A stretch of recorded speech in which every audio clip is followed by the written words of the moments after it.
You can see the line cord inspected back in 1937, frayed right there at the plug itself. I'm going to put a polarized plug on the receiver as well and make sure the switch is wired to the hot side to make it just a little safer to operate. Pretty cool plug. A little closer look at the chassis as well. You can see some of the frayed wiring. Again, another one of the capacitors there, replaced at some point in time using the coil method. You can see I've got the dial lamp out as well. It's open. We'll come back to that in just a moment because there's something interesting I want to share about the ballast tube also. Turn it this way. Type 44. Being that I do see just a little bit of rubber wire used in various locations, I'm going to go ahead and remove all the trimmers. You got the rivets on the back side that I mentioned in the previous video, and then just a couple fasteners on the front side that hold the assembly in place.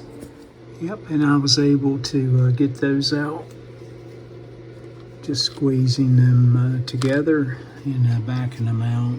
Just a couple connections here, or 3 connections it looks like, to get the trimmer board out with the push button assembly. And I can get down in here and inspect the wiring and check all the component values as well.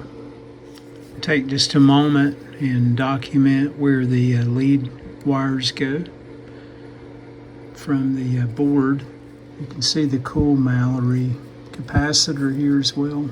I'll go ahead and just cut the capacitor out, remove the one fastener.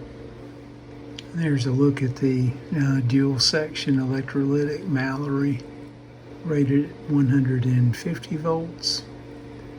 And you can see it's a 50 microfarad dual capacitor. And one more wire to remove. I'm actually going to cut it because it needs to be replaced. You can see it going to the antenna coil. Of course, I've got the green wire here as well that somebody placed on for the antenna lead. I'll snip it off.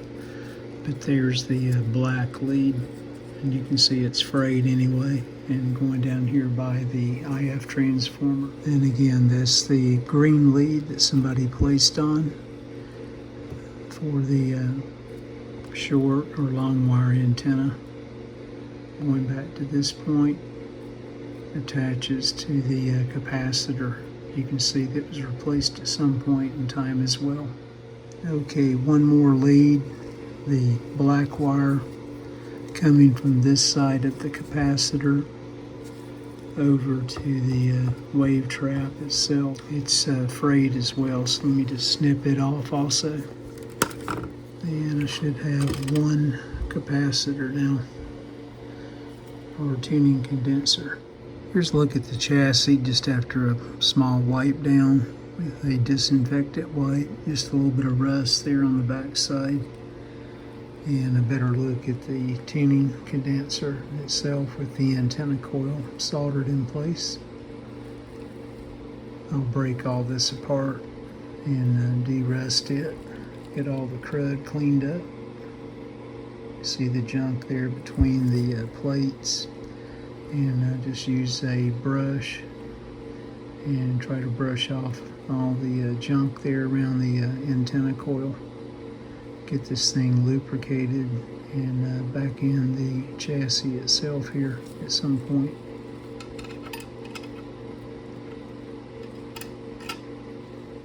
And a better look at the trimmer board that ties back into the presets for the push buttons. Got some old rubber wire there that I had mentioned. Get this turned over. And go in here and rewire that and just clean up everything best I can. Remove the antenna coil. I just wanted to, for reference, go ahead and measure the capacitance of each section fully closed. That the front section, which is probably the oscillator section, is shorted out. I'll clean it real well. I'm going to go ahead and remove the trimmer, the mica pieces here in the trimmer. Alright, with the mica pieces removed, just some citric acids, what I typically use, water, and just a few drops of dishwashing detergent. I'll let this soak overnight and probably run it through the ultrasonic cleaner as well for a few cycles.